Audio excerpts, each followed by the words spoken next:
चैत्र पूर्णिमा 2024 में कब है चैत्र पूर्णिमा व्रत? 23 या 24 अप्रैल। कब है चैत्र पूर्णिमा 2024 में? श्री सत्यनारायण की कथा। चैत्र पूर्णिमा व्रत कथा। चैत्र पूर्णिमा तिथि और स्नान दान का समय। चैत्र पूर्णिमा 2024 शुभ मुहूर्त। चैत्र पूर्णिमा की पूजा विधि। दान देना होता है बहुत शुभ। आज के दिन इन विशेष मंत्रों का जाप करने से होते हैं खुश भगवान विष्णु। नमस्कार दोस्तों, स्वागत है आपके पसंदीदा चैनल बेचारा इंसान ऑफिशियल में। दोस्तों, वीडियो शुरू करने से पहले आपसे एक रिक्वेस्ट करते हैं कि भगवान विष्णु के सच्चे भक्त वीडियो को लाइक कर दें। सच्चे दिल से कमेंट में जय श्री विष्णु जरूरी लिख देना, जिससे कि आपकी समस्त मनोकामनाएं पूर्ण हो जाए। इस बार चैत्र शुक्ल पक्ष की पूर्णिमा 23 अप्रैल 2024 को है। इस दिन सुबह 3:25 से पूर्णिमा तिथि की शुरुआत होगी। यह अगले दिन 24 अप्रैल को सुबह 5:18 तक रहेगी।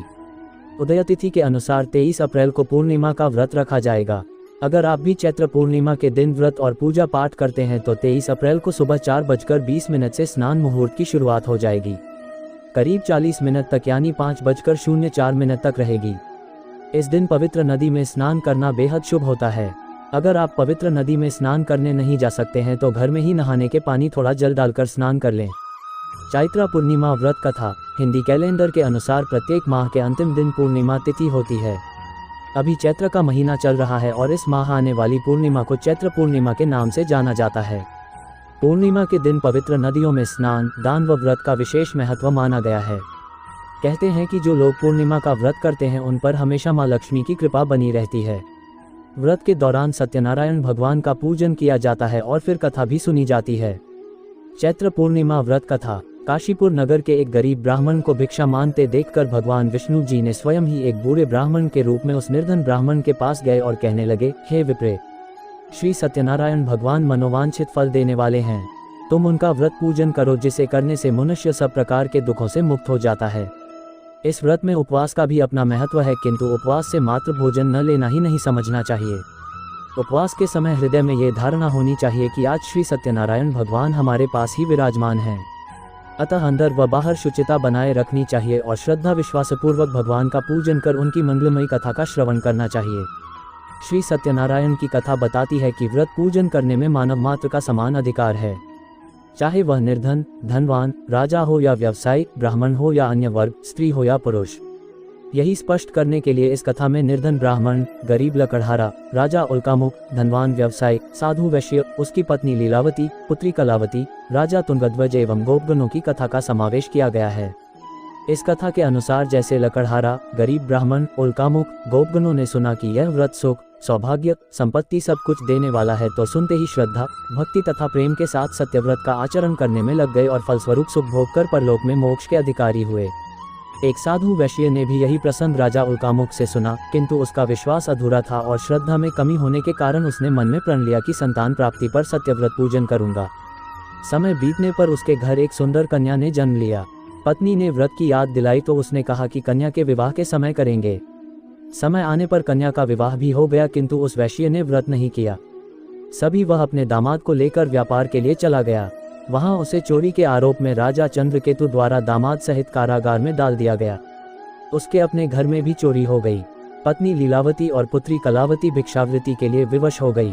एक दिन कलावती ने किसी के घर श्री सत्यनारायण का पूजन होते देखा और घर आकर मां को प्रसाद दिया।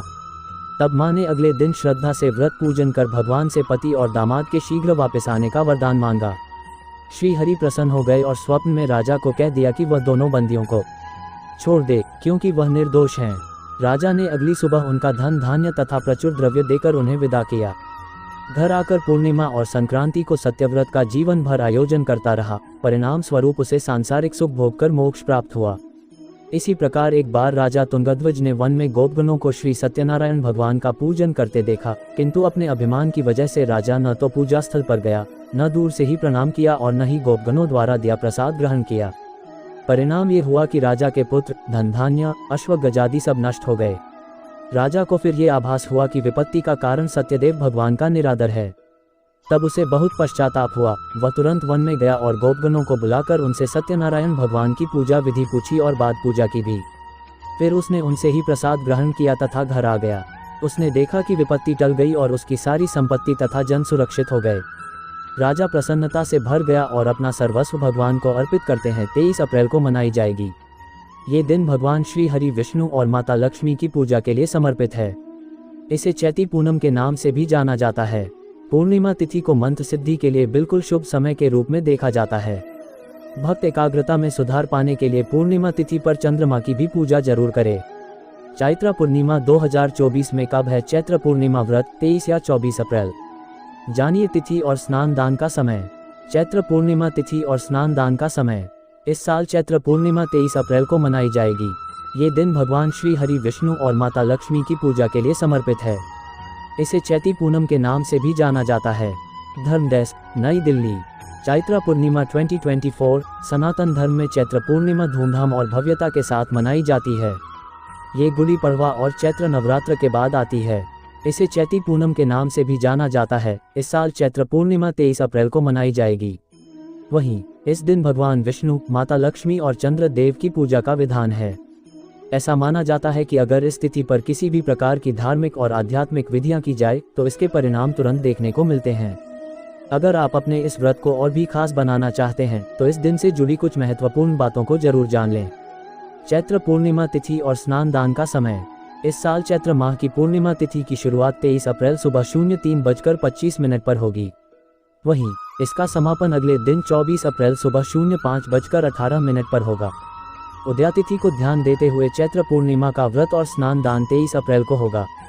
अगर आप किसी भी प्रकार की विशेष पूजा कर रहे हैं या फिर गंगा स्नान करने की सोच रहे हैं तो 23 अप्रैल को ही करें। चैत्र पूर्णिमा 2024 शुभ मुहूर्त। अभिजीत मुहूर्त सुबह 11:53 से दोपहर 12:46 तक। चंद्रमा उदय समय शाम 06:25 पर।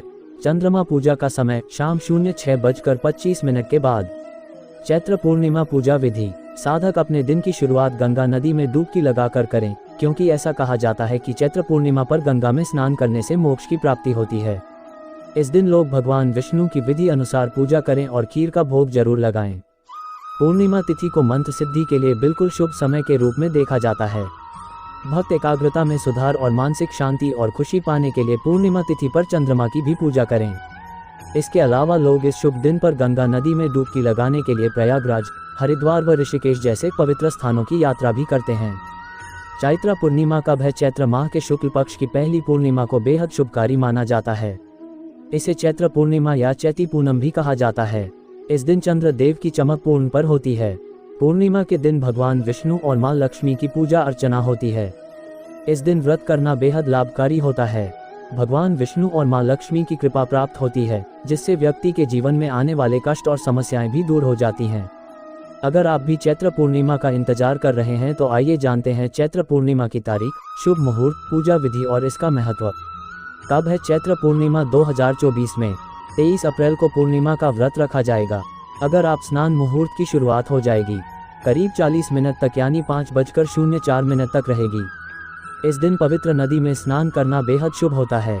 अगर चैत्र पूर्णिमा की पूजा विधि। चैत्र पूर्णिमा पर स्नान के बाद पूजा अर्चना करना बेहद शुभ होता है। इसकी शुरुआत ब्रह्म मुहूर्त से की जाती है, इसलिए शुभ सवेरे ही स्नान कर लेना चाहिए। इसके बाद चौकी पर लाल कपड़ा बिछाकर भगवान विष्णु और मां लक्ष्मी की प्रतिमा स्थापित करें। भगवान के सामने दीपक जलाकर उन्हें फल फूल अर्पित करें। भगवान विष्णु और मां लक्ष्मी की आराधना करें।